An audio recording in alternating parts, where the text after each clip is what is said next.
Labadiena visiems, su jumis Vitalijus ir studija Kubinis metras.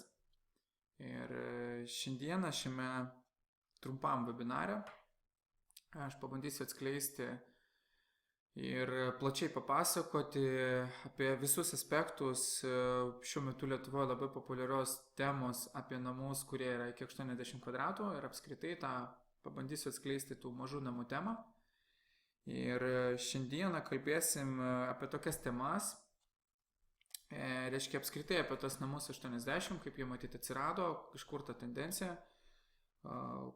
kas tos namus stato ir kam tie namai atrodo patrauklus, kaip tas standartas atsirado, tai reiškia kokie tie namai būna, mano požiūriu kaip architekto, kokios tai patalpos, koks tai galimas išdėstymas, 1 ar 2 aukštų tai yra pastatai.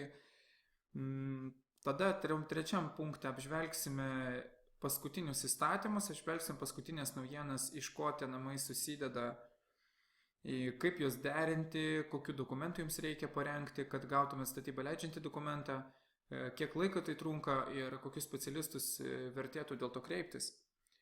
Paskutinių punktų pasižiūrėsime mūsų konkretų pavyzdį namo 80, kuris šiuo metu siūlome. Projektas taip ir vadinasi 80 namas. Projektą, kurį galite įsigyti už 79 eurus parsisiųsti. Pakalbėsim, kaip tą namą galima įdėti į sklypą, apskritai kaip reikėtų dėti, kaip reikėtų komponuoti namą sklype, kokias tai galimybės, kaip suorientuoti namą taisyklingai saulės atžvilgiu. Pakalbėsim apie A klasę šiuo metu, kuri yra reikalaujama. Ir pabaigsime pasakojimą trumpai apie statybos technologijas, apie statybos amatas. Tai pradėkime.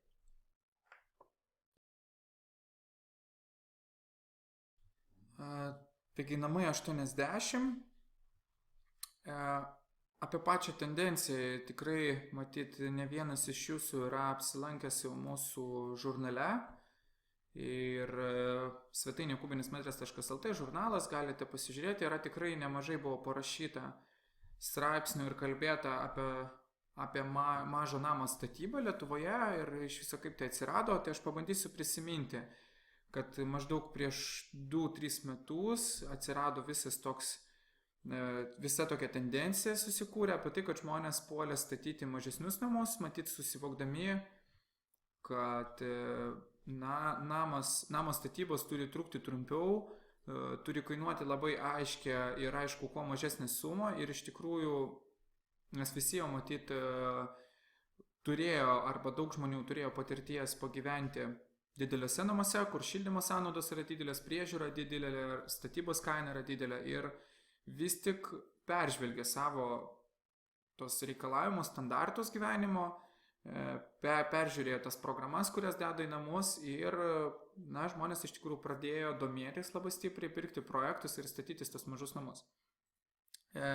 Kodėl atsirado tas skaičius 80, tai prieš porą metų dar Lietuvos statybos techninis reglamentas apibrėžė ir dabar šiuo metu yra lygiai taip pat jis yra apibrėžimas, kad pastatas iki 80 kvadratinių metrų skaičiuojant, čia labai svarbu, skaičiuojant vidaus patalpas, kambarius susumavus visus, jeigu jis neviršia 80 kvadratų ir yra gyvenamosios paskirties, jis priskiriamas antros grupės nesudėtingiam statiniams.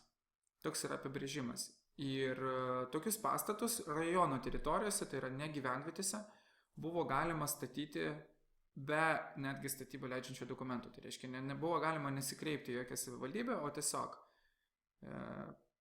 susigalvoti, turėti kažkokius galbūt brėžinius, projektą to namo 80 ir pradėti įstatyti. Ir nuo to laiko labai daug jaunų šeimų, kurie maždaug renkasi ir ieškosi savo būsto ir matyt dairosi tarp kažkokio tai nedidelio ar didesnio būto ir gyvenamo namo, dažnai pasirenka statyti štai tokio nedidelio išmatavimų namą.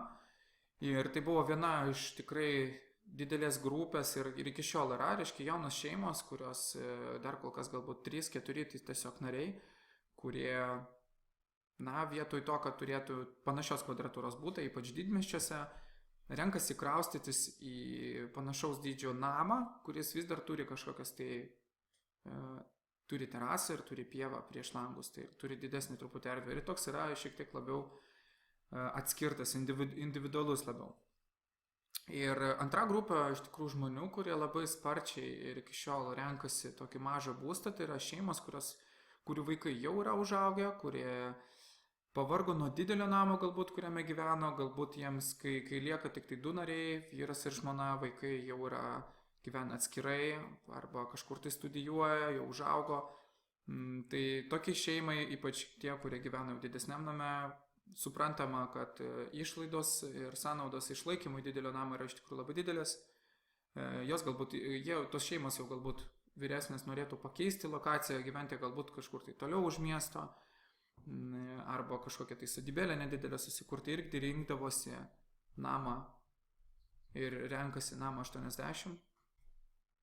Kaip savotišką tokį jau 2 arba 3 namą, kai supranta, kad nereikia tiek daug patalpų, nereikia tiek daug kambarių, užtenka iš tikrųjų keletą miegamųjų kambarių, sujungtos virtuvės, svetainės ir valgomojo kartu, keletą techninių patalpų, kad galima būtų persikraustyti.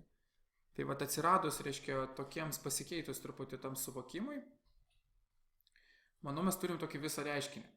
Ir tą patį stebime kaip architektūros studija iš vystytojų pusės, kad iš tikrųjų vystomi namai, vystomi kvartalai, jie neretai būna labai, tendencija yra kvadratūros mažėjimas visą laiką.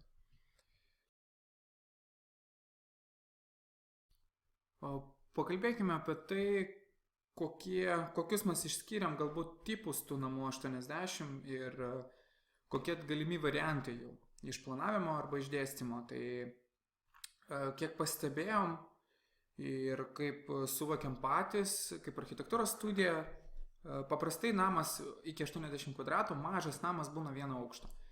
Nėra Lietuvoje jau tiek mažų sklypų, kad namą iki 80 kvadratų vertėtų statyti į aukštį, kurti kažkokią tai perdangą, ieškoti vietos laiptams, kurie irgi atima kažkokias ryšiai, atima tas vietos. Tai didžioji dalis namų, kurie gimė ar kurie pasistatė bent jau mūsų studijoje, yra būtent 1 aukšto. 2 aukštų retais labai atvejais renkamasi, kada norima labai atskirti tos kambarius, reiškia nuo 1 aukšto iškeldinti jos į viršų. Paprastai tai yra namas, kuris yra 1 aukšto.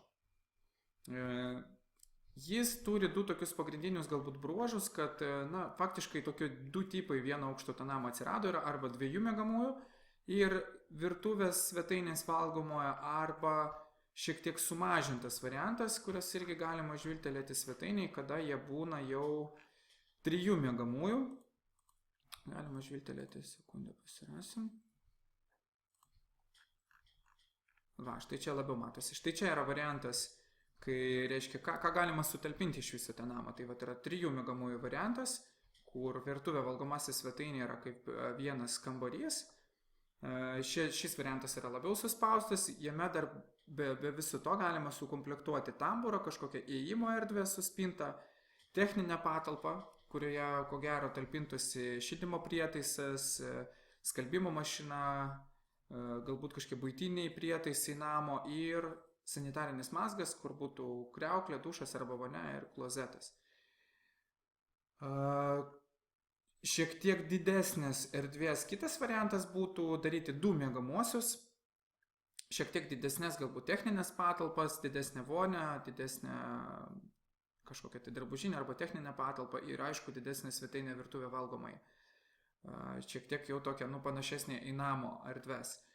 Ir aišku, namai dar turi tokius skirtumus kaip tokie 1 aukšto name, 2 tokie išplanavimo tipai daugiausiai gaunasi, arba jūs turit koridorių ir kambarius išdėstytus, įėjimus turite iš koridoriaus ir turite bendrą erdvę, arba jūs turite tokią visai beveik be koridoriaus sistemą, kada jūs patenkat į namą ir turite tokį pasiskirstimą iš tos bendros erdvės visus kambarius.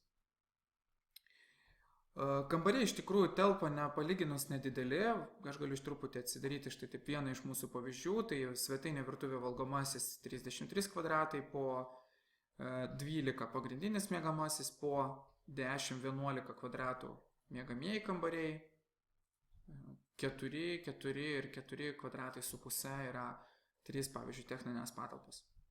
Nu, vat, kažkoks tai tokia orientacija. Kaip minėjau, plotą reikėtų skaičiuoti štai čia, vat, atmetant visas išorės sienas ir atmetant visas vidaus plotas. Atmetant vidaus pertvarų plotą. Terasa į tą plotą 80 nesiskaičiuoja, kažkokia stoginė automobiliui neuždaryta irgi nesiskaičiuoja bendrą plotą. Tai yra jau kitas rodiklis, kada mes skaičiuojame namo užstatymo plotą. Tai namo bendrasis plotas tai yra tiesiog šiltos patalpos, kitaip tariant šildomas patalpos o namo tankumas, tai čia jau sklypo rodiklis skaičiuojamas aplink jau visą tą namą. Namo gabaritai. Tie namai paprastai būna kažkur tai, yra tokia nuoroda, kad namas 80 kvadratų turi būti patekti į apibrėžimą nesudėtingo statinio, tai reiškia tarp laikančiųjų konstrukcijų neturi būti daugiau negu 6 metrai. Tai pavyzdžiui, mano rodomų pavyzdžių gabaritai yra kažkur tai 8 ant 11 ant 12 metrų ilgio pastatai išorės gabaritas. Jūs dabar tikriausiai galvojate ir klausit, kur tie 6 metrai, tai tarp laikančių konstrukcijų, kai aš kalbu, tai viduje yra viena laikanti siena ir viduje atstumas tarp stogo konstrukcijų neviršė tos 6 metrus, vadinasi, mes puikiai atitinkame mūsų reikalingą rodiklį. Tiek čia yra irgi laikanti sieną ir atstumas iki jos neviršė. Tai va, apibendrinat galite užsukti į straipsnį, ar verta rinktis namą iki 80 kvadratų ir dar kartelį pasižiūrėti, kaip mes jas lyginam. Galbūt viską suvedus į vieną. Svetainės patalpas aš maždaug išaiškinau. Dažniausiai, kaip ir minėjau, pirmoji daly renkasi jaunas šeimas arba vyresnės poras, kurių vaikai jau kartu nebegyvena. Ir aišku, tas namas labai mažo perimetro ir jį galima dėti jau ir net itin mažus sklypus, tokie kaip 4,5 aro arba 6 arai pilnai pakanka tokiam namui įtalpinti. Netgi atmetus po tos 3 metrus nuo sklypo ribų ir atsitraukus nuo važiavimo.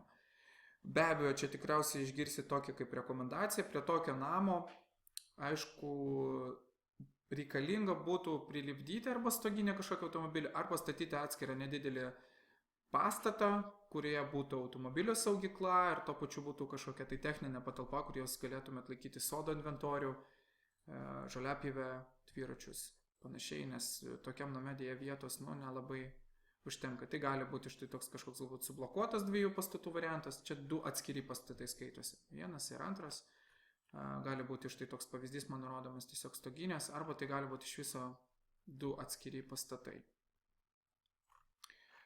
Dizaino prasme tie namai gali būti labai įvairūs, tai gali būti štai toks dvišlaitis variantas, dvišlaičių stogų, arba netgi štai tokie šiuolaikiškesni, sutapdinto stogo pavyzdžiai ir iš viso kažkokie unikalūs pastatai. Mes turim tokius galbūt 2 ar keletą 4 kokius išskirtinesnius pavyzdžius to namo, bet jeigu kalbam labiau apie ekonomiškus variantus, tai tikriausiai gal turime omeny štai tokį kažkokį dvišlaitį variantą, kuris yra žymiai paprastesnis.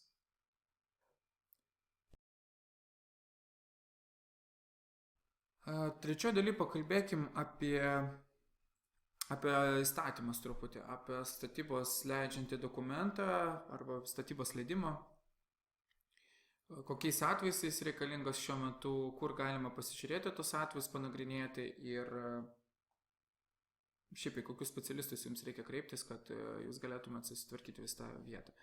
Tai aš pradėsiu nuo to, antroje dalyje aš jau paaiškinau, kaip suskaičiuoti bendrą plotą, nesuklysti.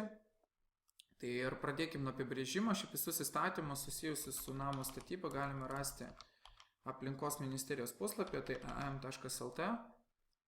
Nueisim į teisinę informaciją, teisės aktai, statybos techniniai reglamentai, tik galiojančių statybos techninių reglamentų sąvadas, paskutiniai įstatymai.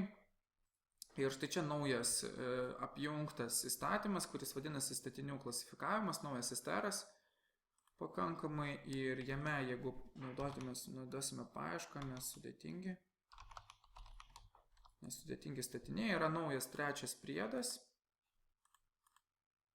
Paskorovinkime apačią, reiškia 6 skyrius, nesudėtingi statiniai.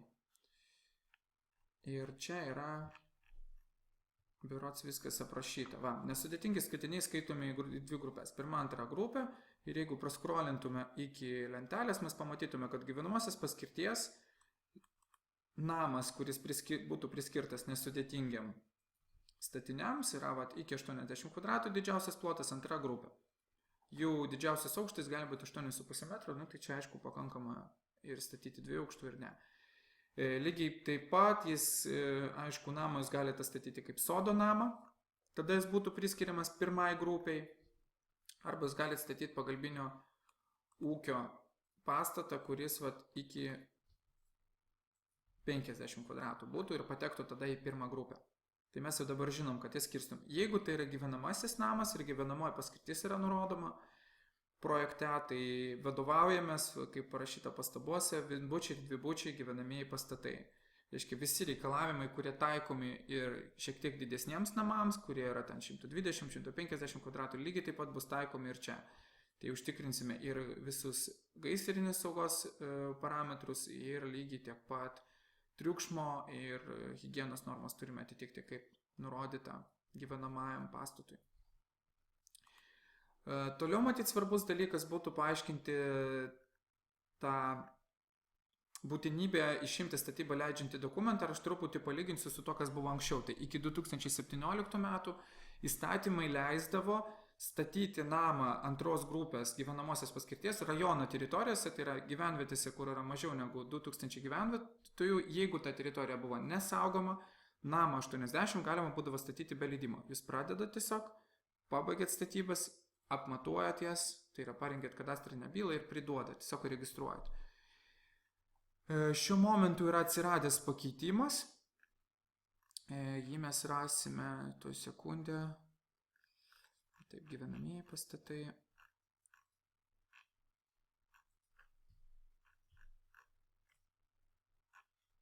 Vienbučiai, dvibučiai. Atsiprašau, kažkur tai paklydau aš. Va, statybą leidžiantis dokumentai yra STR naujas. STR 10501. Ir jeigu mes vėl pamatysim paieškoti nesudėtingų statinių, reiškia nesudėtingi, turime trečią priedą, statybos leidžiantis dokumentas vadinasi taip, statybą leidžiantis dokumentai, STR-as, reglamento trečias priedas. Jūs perskaitysite, kad atvejai, kada privalomas statybą leidžiantis dokumentas, tai čia reiškia, jie aprašo tos atvejus, kada jis reikalingas. Visais kitais atvejais jis yra nereikalingas. Tai pasižiūrėkit, punktas yra naujas 1.3 ir aiškiai yra parašyta statant antros grupės nesudėtingai gyvenamosios paskirties 1-2 būtų pastatą. Tai reiškia, kad jeigu jūs nurodėt, ir jūs norit, kad galutiniam rezultate jūsų pastatas būtų gyvenamasis namas ir jis yra 80 kvadratų ir jis patenka į tą antrą grupę, tai vis tiek yra reikalingas statybą leidžiantis dokumentas.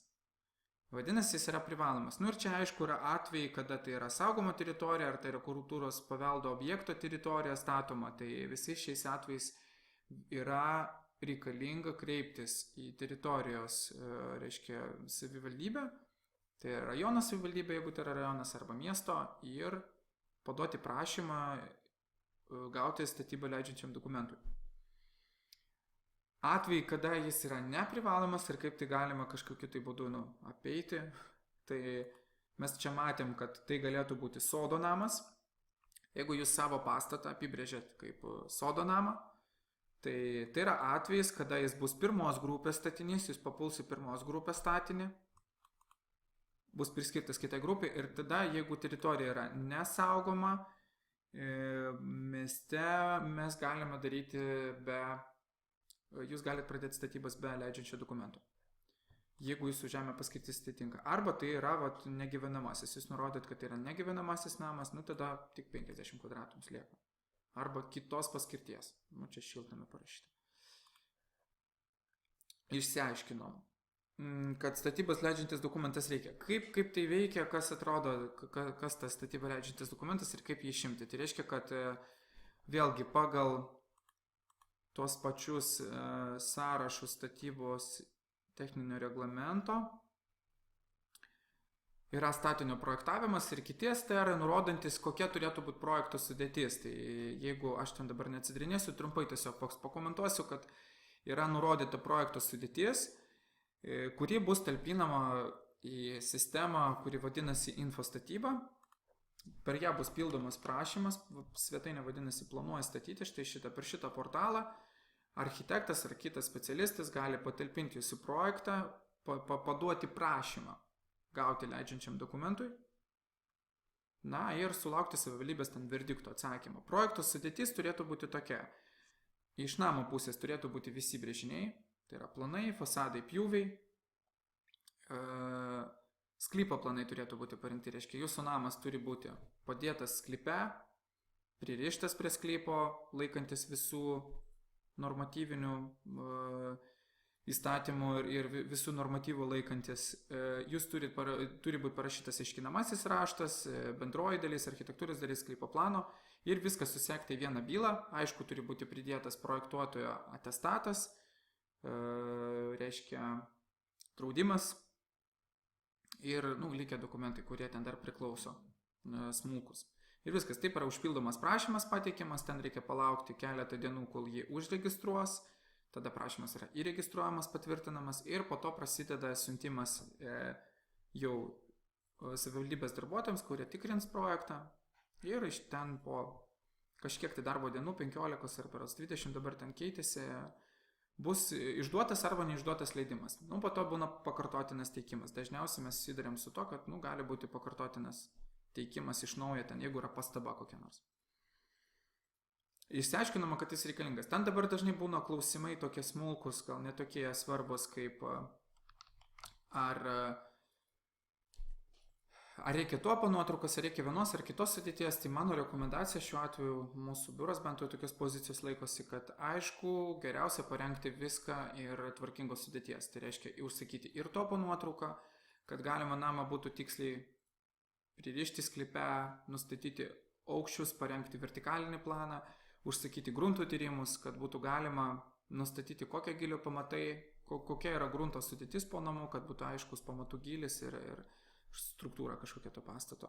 Lygiai taip pat reikėtų rengti lauko vandentikį nuotekų dalį, tai yra sutvarkyti ir praspręsti, kaip namas bus prijungtas prie centralizuoto arba vietinių tinklų inžinerinių, kaip jis bus aprūpinamas vandeniu, kur bus nuotekos, jeigu yra dujotikis, tai dujotikio tinklai ir kaip jis bus prijungtas prie elektros tinklų. Tai visas šitos dalės reikalingos sprendimui ir tą galit jūs prabėgti, principė tai architektų darbas. Architektų ir dar keletas specialistų.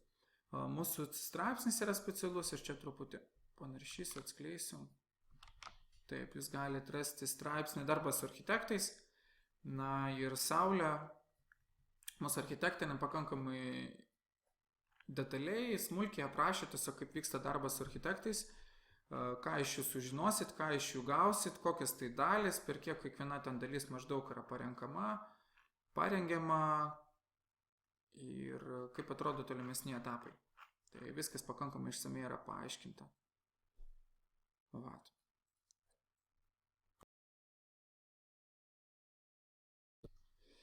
Ir einame po truputį į pabaigą su mūsų webinaru.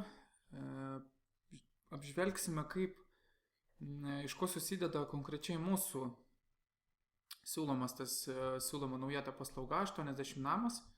Tai yra vienintelis šiuo metu likęs pas mus tipinis projektas, daugiau mes kaip ir nutarėm nebeturėti ir nebėra jau daugiau čia mūsų svetainė ir siūlomose paslaugose. Tai taip atrodo tas siūlomas namas 80. Jis taip ir vadinasi 80 namas.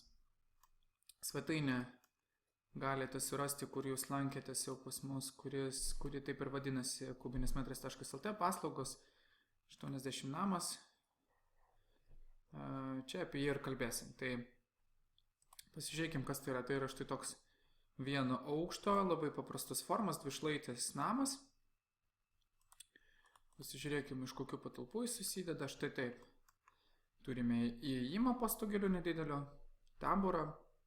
Iš tamburo įėjimas į katilinę, vonę, 2 mažus vaikų kambarius, miegamąjį ir pagrindinę erdvę, kur yra svetainė, virtuvė, valgomasis. Taip, štai toks namas. Jo išmatavimai, jeigu nueičiau į planą su matmenim, mūro planą, tai svetainės plotis, jūs matote, yra 367, kambariai 260 ant 450.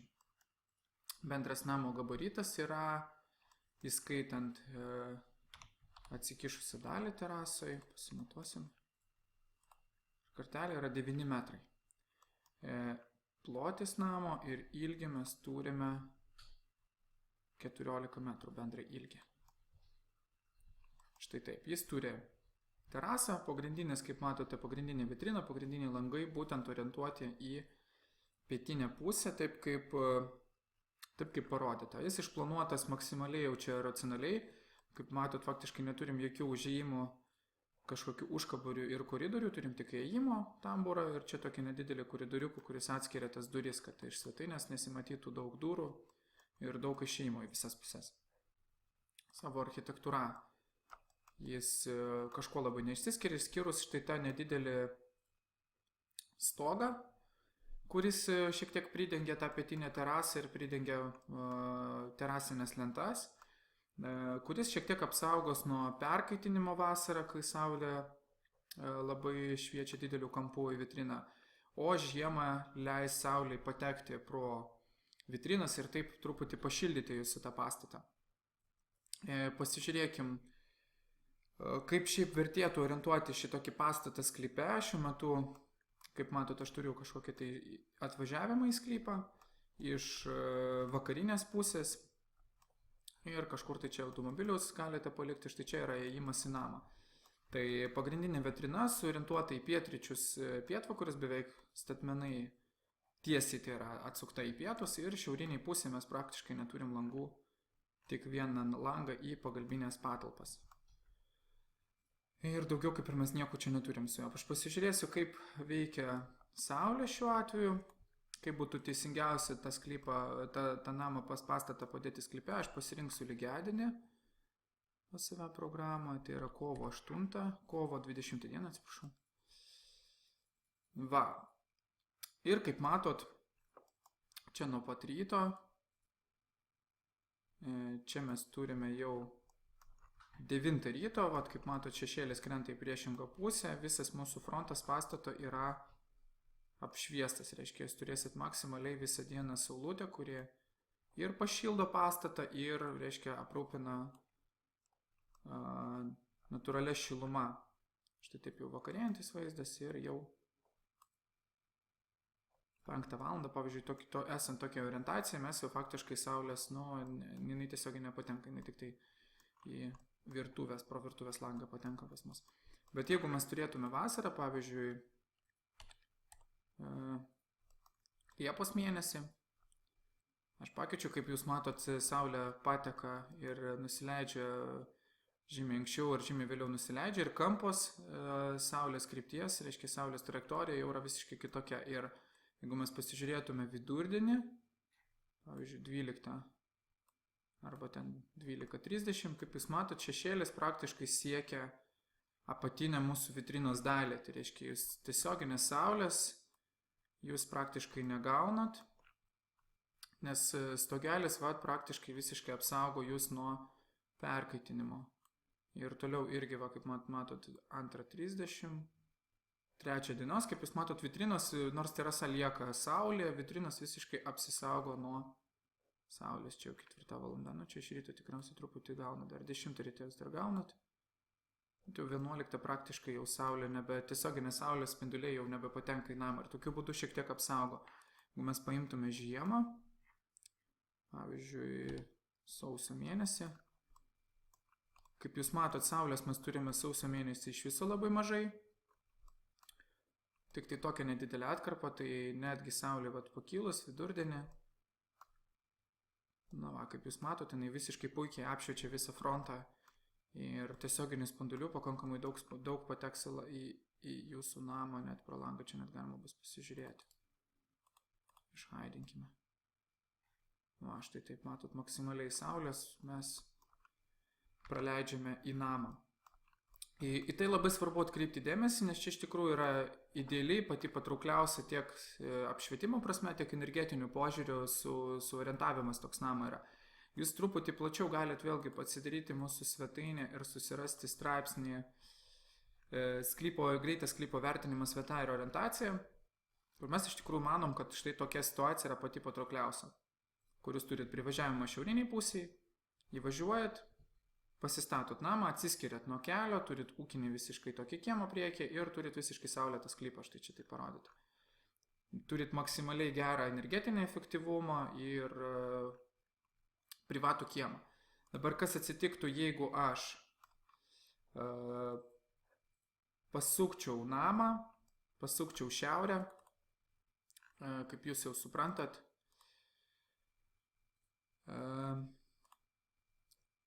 situacija kardinaliai pasikeistų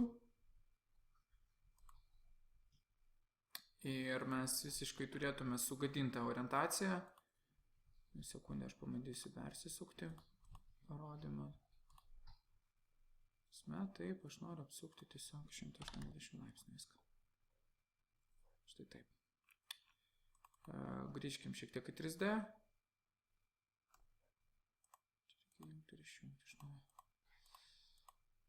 Va, kaip jūs matot, jeigu mūsų atvažiavimas būtų, čia yra pietinė pusė, čia yra šiaurinė, jeigu tik tai atvirkštinis būtų atvažiavimas, visiškai puikiai matosi, kad norint atsitverti nuo to kelio, norint turėti pagrindiniam sklype privatumą, jūs aišku, visiškai prarasit natūralų apšvietimą ir jums bus pakankamai sudėtinga gauti tos papildomus šilumos. Dar kartelį aš rodau žiemos, pavyzdžiui, saulės kryptį, kur namas praktiškai nebegaus jokios nei šilumos, nei saulės. Tai į tą, man atrodo, tokiose vietose geriausia tada namą galbūt sukti į vakarinę arba rytinę pusę, tai yra pasukti į dar 90 laipsnių, priklausomai nuo situacijos, su kuria nors pusę. Ir kaip minėjau, aišku, protingo tokiam nedideliam sklype ir tokiam nedideliam namui turėti kažkokį nedidelį ūkinį pastatą. Aš šiuo metu atidengsiu vieną iš pavyzdžių, konkrečių pavyzdžių sklypo. Va, kai mes turime, pavyzdžiui, štai tokią situaciją, kai namą iš tikrųjų dirbtuvės ir garažą tiesiog atskyrėm nuo pagrindinio namo ir pastatėm šiek tiek toliau.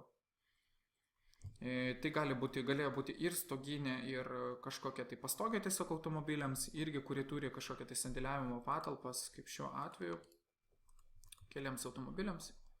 Jinai gali būti, aišku, ir priblokuojama prie namo kažkokiu būdu. Tokiu atveju jums labai padeda ir energetiškai, nes jūs nešildote abiejų pastatų, jums lengviau pasiekti A klasės energetinį naudingumą ir paprastina truputį to galbūt antrą namą statybą. Pakalbėkim trumpai jau pabaigai apie A klasę. Tai šiuo metu Lietuvoje nėra privaloma, taikome visiems pastatams, kurie viršyje 50 kvadratų, tai reiškia jau visai, reiškia kažkokiam tai sandėliukui nedideliam nebus taikoma, bet gyvenamam namui 80 kvadratų tai yra taikoma A klasė. Tai reiškia, kad namą reikia vertinti suvartojimą, kiek energijos jis vartoja, karštam vandeniui ruošti, elektros energijos, rekuperatoriui, kuris yra jau privalomas, ar jis atitinka sandarumą ir kiek jis vartoja energijos šildymui. Tam komplektą, kurį jūs galite įsigyti už 79 eurus, jūs pamatysite, yra ataskaita A+. Ir kaip matot, štai šitam namui pasukus į pietinę pusę, kaip aš rodžiau prieš tai pavyzdėje, galima net gauti A+ energetinę klasę, kas yra labai gerai ir kas reiškia, kad labai šildymo išlaidos bus iš tikrųjų minimalios. Ataskaitų jūs matysit pagrindinius rodiklius, kokių sienų stogo plotų jūs turit, koks yra šilumos perdavimo koeficientas, kokia jūsų yra šildymo sistema, čia šiuo atveju bandyti įvertinti su dujiniu katilu. Vėdinimo sistema irgi yra vertinama, šilumos tiltelio įvertinimas yra daromas, tai yra kaip siena susijungia su stogu, kaip siena jungiasi su pamatu, grindis, kaip įstatomas langas. Ir jūs turite ataskaitą. Kiek konkrečiai vartoja namas energijos ir pagal tą ataskaitą yra įvertinama. Atitinka įsa klasę ar ne. Tačiau šiuo atveju mes atitinkame ją. Tai apie patį tą projektą, reiškia, ką jūs turite sudėtyje, mūsų siūlomam tam namui 80 namas, jūs turite visus reikalingus brėžinius architektūrai, jūs turite, reiškia, PDF bylas, statinio architektūros, kur turite planą, mūro planą atskirai, stogo planą, fasadus, pjūvius, atitvaras ir detalės, reiškia, čia nurodyti istoriją, kurios jūs turite užtikrinti,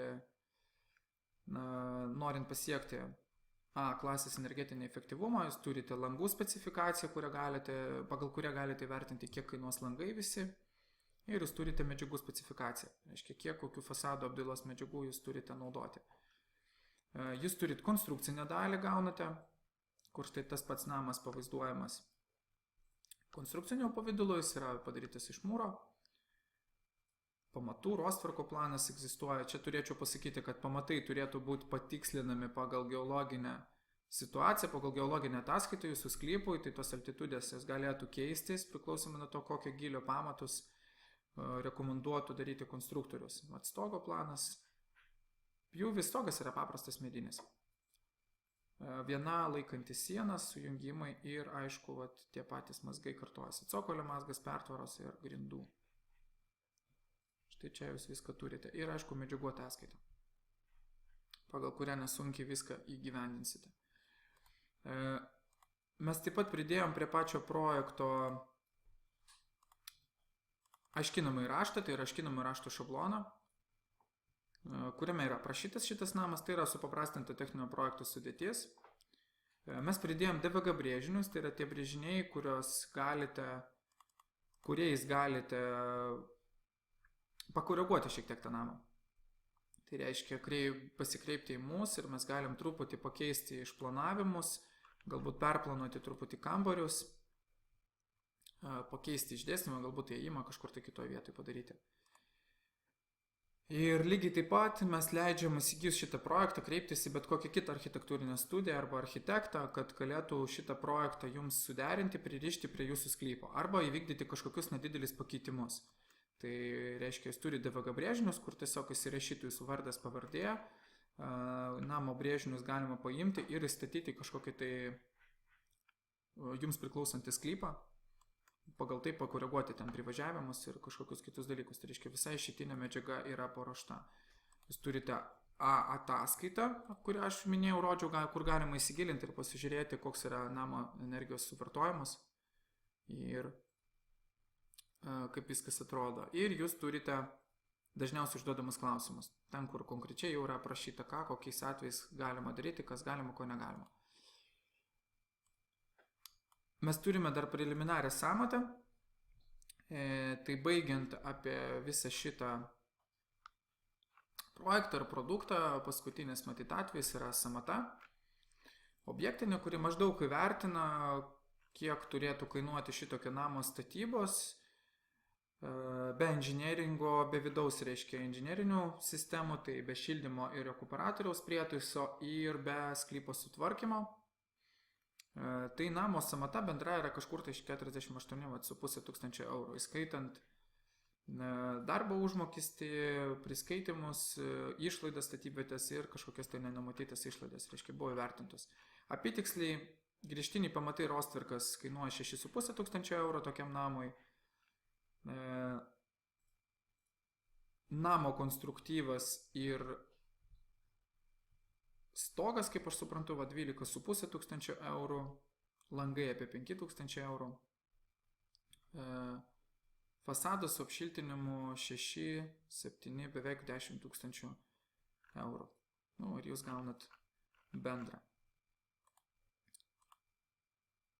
Tai va, pabaigai tada visus kviečiu norinčius pasidomėti, įsigilinti į tą projektą, pasižiūrėti, galbūt jums iš tikrųjų tinka ir įsigijimas yra iš tikrųjų labai paprastas, jūs paprasčiausiai užpildot formą, jūs nukreips į elektroninę bankininkystę, jūs galite jį tiesiog, kai vykdysite apmokėjimus, iš karto jį gausite elektroniniu paštu, visą tą bylą, apie kurią aš kalbėjau. O toliau jūs turėtumėte, reiškia, statytis arba sodo namą, arba tiesiog pasikreipti į mus, norint susitvarkyti visus statybą leidžiančius dokumentus, arba surasti kažkokius architektus, kuriems irgi pagelbėtų įvesti pakeitimus ir išimtų statybos leidimą.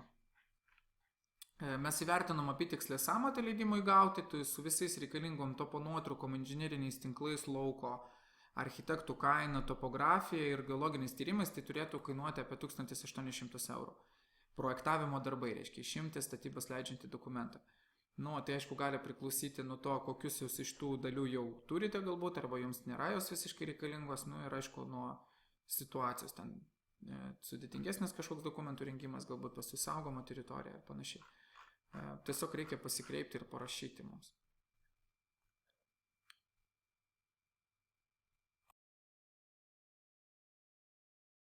Ir pabaigai norėjau visiems padėkoti už tai, kad žiūrėjote šį webinarą. Tikiuosi, jis įvedė daugiau aiškumo apie tai, kodėl tie namai atsirado, kokie jie yra, kas jūsų laukia, apskritai, kas tai per projektas, kodėl jis tiek kainuoja, ką jūs jį gaunate, ką jums reikėtų daryti.